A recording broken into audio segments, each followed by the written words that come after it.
एक भाई का पहले रमज़ान में मार्च के महीने में रोड एक्सीडेंट में उसकी डेथ हुई। अभी वो मुझे सानिया नहीं बोल रहा था कि ये जो 4 महीने के बाद ये वाक़या पेश आ गया। छत गिर गई उसके, वो चारों के चारों सोए हुए थे अंदर, पता ही नहीं चला किसी को। तो आके मैंने इधर बाइक खड़ी की है तो ना इधर घर में सिर्फ रोशनी बड़ी नज़र आ रही थी। तो देखा तो सरिये यूँ गिरे हुए थे। फिर मैंने देखा गौर से, मैंने कहा ये क्या हुआ है। तो बच्ची की अंदर से आवाज़ आई है, मुझे बचाओ भाई बचाओ, मुझे बचाओ।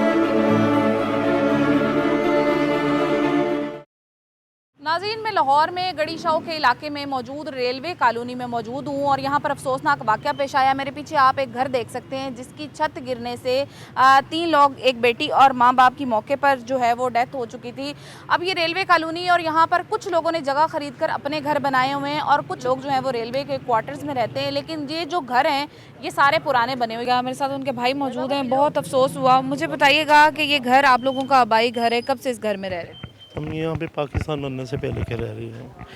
यहाँ पे मैं इसी घर में पैदा हुआ, हमारे सारे बहन भाई इसी घर में पैदा हुए, यहीं पे जवान हुए, यहीं पे शादियाँ की हमने। और अब मैं यहाँ से शिफ्ट कर गया था। बाकी मेरे 2 भाई इधर रहते थे। एक भाई का पहले रमज़ान में मार्च के महीने में रोड एक्सीडेंट में उसकी डेथ हुई। अभी वो मुझे सानिया नहीं बोल रहा था कि ये जो 4 महीने के बाद ये वाक़या पेश आ गया। छत गिर गई उसके, वो चारों के चारों सोए हुए थे अंदर, पता ही नहीं चला किसी को। बेटी जो थी वो अंदर एक साइड पे थी, उसका हाथ एक साइड पे था, बाकी वो सारी दबी हुई थी।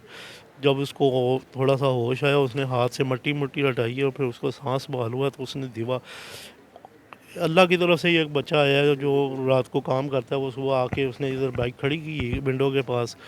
तो जैसे ही उसने बाइक खड़ी की है तो उसने विंडो पे ज़ोर ज़ोर से मुक्के मारे हैं, भाई हमारी छत गिर गई, हमें बचाओ। वो बच्चा इधर से भागा हुआ है और ये साथ वाला हमसाया जो उसके पास गया, उसने फिर देखा तो वो अपनी छत से कूद के इधर अंदर आया, अंदर से सीढ़ी से नीचे उतरा। नीचे उतर के तो फिर उन्होंने दरवाज़ा खोला और बच्चियों को अंदर से उसी फ़ौरन ही उन्होंने रेस्क्यू वालों को कॉल किया और रेस्क्यू वाले भी फ़ौरन ही पहुंच गए थे। उन्होंने भी देर नहीं की है। मुझे बताइएगा कि ये घर जो है ये पुराना बना हुआ है या इसकी तामीर का काम साथ साथ करवाते रहते थे आप लोग? नहीं, ये तामीर हमारी ये छत जो गिरी है ये को 15-16 साल पहले हमने डलवाई थी। इससे इतनी पुरानी नहीं है मिट्टी ये। की थी छत? नहीं, टीआर गार्डन की छत। ऊपर मिट्टी थी? ऊपर मट्टी, फिर उसके ऊपर टाइल मट्टी और उसके ऊपर फिर टाइल, सारा ऊपर से प्लास्टर किया हुआ था। वो कॉन्सेप्ट नहीं बनता था गिरने का। तीन अंदर से कहीं जंग खा के टूट गया। वो सीलिंग थी लगाई हुई, उसको नहीं पता चला। अगर सीलिंग, तीन की वजह से नहीं पता चला। 3 लोगों की डेथ हुई। जी, मेरा भाई, भाभी और भतीजी, ये 3 लोग जो है वो, अल्लाह ताला आपको सब एक बेटी है वो बच गई है, अल्लाह का शुक्र है। उसको चोटें आई हैं अंदरूनी लेकिन वो बच गई है। वो बाकी अल्लाह का शुक्र है। जो इनके बच्चे यही थे, 2 बेटियां? 2 बेटियां थी। आप बिल्कुल सामने वाले घर में रहते हैं? जी अस्सलाम मुझे बताइएगा कि ये वाकया कब और किस तरह से पेश आया? वालेकुम। ये मैं ना सिलाई का काम करता हूँ, सारी रात काम करके आया था। तो आके मैंने इधर बाइक खड़ी की है तो ना इधर घर में सिर्फ रोशनी बड़ी नज़र आ रही थी। कभी रोशनी नज़र नहीं आई है। तो देखा तो सरिये यूँ गिरे हुए थे। फिर मैंने देखा गौर से, मैंने कहा ये क्या हुआ है। तो बच्ची की अंदर से आवाज़ आई है, मुझे बचाओ भाई बचाओ, मुझे बचाओ। फिर मैं भागा हूँ, इधर गली में भागा हूँ, इधर शोर मचाया है। फिर इधर भागा हूँ, छत पे से मैं ऊपर चढ़ने लगा हूँ, मैं गिरने लगा था, बच गया। फिर मैं वो साथ भाई का घर है उनके घर गया हूँ, उनके घर जाके दरवाज़ा खड़काया, फिर उनकी छत से ऊपर टप के फिर एहतियात से हम नीचे उतरे। नीचे उतर के सारा मलबा बाहर निकाला है, फिर उन्हें बच्ची को बाहर निकाला है। ये आप वाक़ लोगों ने खुद ही? तो रेस्क्यू कितनी देर में पहुंची? रेस्क्यू आ गई थी, कोई आधे घंटे तक आई थी। आधा घंटा लगा? आधा घंटा लगा। कॉल कितनी देर के बाद? कॉल का पता नहीं है, हम तो काम में लगे थे, अंदर वो निकालने में लगे थे। जब से मुझे होश ही नहीं आ रही है, वो बच्चे की आवाज़ें कान में आ रही हैं। वो हालत में थे तीनों जिनकी डेथ हुई? वो तो दोनों तीनों जने जिन जो डेथ हुई है वो तो बिल्कुल नज़र ही नहीं आ रहे थे। बच्ची का सिर्फ मुंह इधर था क्योंकि सरिये यूं गिरे थे, तो बच्ची इस साइड पे पड़ी हुई थी जो बच गई है। बाकी वो तीनों तो नज़र ही नहीं आ रहे थे जो और डेथ हुई भी? डेथ हुई हुई थी।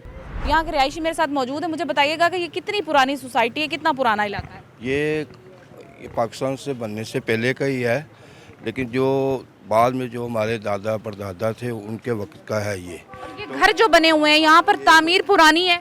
तमीर पुरानी है, आज तक कोई रेलवे ने कोई ऐसा यहाँ पे मकानों पर कोई नहीं किया। जो ये घर गिरा है ना, ये लोगों ने अपनी खुद मदद आप बनाया हुआ है। खुद बनाया था जी अच्छा मुझे बताइएगा कि जब ये हादसा पेश आया आप मौजूद थे यहीं पे? नहीं मैडम, हम भी अपने घर में सो रहे थे, जैसे पता चला था हम यहाँ पर आए हैं। नाज़रीन यहाँ पर आप देख सकते हैं कि अभी मलबा जो है वो मौजूद है और यहाँ पर ये अफसोसनाक वाक़या, क्योंकि यहाँ पर अगर हम दिखाएं कि ये पूरा जो घर है इसको आप देख सकते हैं कि ऊपर तक सारा घर इसी तरह से कि किसी भी टाइम पे ये जो दीवारें हैं ये गिर जाएंगी। मुझे बताइएगा कि ये जो घर गिरा है, आप इनके नेबर्स हैं, यहीं पे रहते हैं, ये कितने मरले का घर था और कितना पुराना था? ये 4 मरले का घर है। ये रेलवे की कॉलोनी है, ये रेलवे का क्वार्टर है सरकारी है। और ये ना साथ एक झुग्गी बनी हुई थी। ये काफ़ी 40-50 साल पुरानी झुग्गी है। यहाँ से इधर इस भाई को रहते हुए 40-50 साल हो गए थे। अब ये इसका एक भाई था, उसकी पहले 4 माह पहले डेथ हुई थी रोड एक्सीडेंट में। उसके बाद ये अकेला था, ये खुद माजूर था। इसका एक्सीडेंट हुआ था जिसकी वजह से इसकी दोनों टांगें जो सी है वो टूट गई हुई थी, एक बाजू था फ्रैक्चर था और खुद फालज भी हो चुका था। तो इसकी बीवी इसकी खिदमत करती थी, बच्ची हैं इसकी खिदमत करती थी। वो खुद तो चारपाई पे पड़ा हुआ था, बेड पे लेटा हुआ था, बच्चे भी साथ लेट गए। बस अल्लाह की करनी है, ये आफत अल्लाह की तरफ से आई थी। तो ये रात को सोए हुए थे, बारिश हुई है 3 बजे के करीब रात को। और उसके बाद ये तकरीबन 5 साढ़े 5 बजे का वाक़या, छत गिरी है नीचे। और एक बेटी जो सी है इसकी है वो बच गई है, बाकी 3 लोग जो से है बीवी और बच्ची। मुझे बताइएगा कि ये एरिया जैसे कि यहाँ के सारे घर जो हैं वो बड़े पुराने हैं, तो यहाँ पर वैसे कोई चेक एंड बैलेंस के लिए आता है कि रेलवे कॉलोनी जो है पुरानी कॉलोनी है, तो यहाँ पर थोड़ा सा देखा जाए कि लोग किस तरह रह रहे हैं या घर किस तरह के, क्योंकि जितने घर हैं सबकी हालत खस्ता है। हमारे कटौती भी होती है, 5% कटौती है, मगर आप ये हम अपना जो काम जो मेंटेनेंस का काम है वो खुद अपनी मदद के आपके तहत करते हैं। हमें एक सीमेंट की बोरी तक नहीं मिलती। मेरा कैमरामैन अगर आपको दिखा सके तो ये हालत है इस दीवार की और ये चारों तरफ से यही हालत है। लेकिन अफसोस इस बात का है कि यहाँ पर बजाय इसके इस घर को, इस कमरे को पूरी तरह से डिमोलिश कर दिया जाता और फौरी तौर पर इसको गिरा दिया जाता, क्योंकि थोड़ी सी हवा चलने के बाद भी ये दीवार गिर सकती है। और इंतज़ार किस बात का, सिर्फ इस बात का कि ये दीवार गिरेगी और खुदा ना खास्ता कोई ना कोई इस तरह का नुकसान होगा। इसकी चारों तरफ से अगर हालत आप देखें तो इसकी हालत इसी तरह की है कि ये थोड़ी सी हवा चलने से भी ये दीवार गिर सकती है और कोई ना कोई अफसोसनाक वाक़या जो है वो रूनुमा हो सकता है। और इस पूरे एरिया में जितने भी घर हैं सबका सेम यही प्रॉब्लम है कि सारे घर जो हैं वो इसी तरह के हैं कि कुछ गिरने वाले हैं, कुछ गिर चुके हैं। लेकिन अफसोस कि यहाँ पर बजाय इसके कि फौरी तौर पर ऐसे जो घर हैं उनके लिए नोटिस लिया जाता, उन्हें डिमोलिश किया जाता, छोड़ दिया गया है लोगों को उनके हाल पर, ताकि मज़ीद इस तरह के जो वाक़यात हैं वो सामने आते रहें और हम सिर्फ बैठकर बातें करते रहें।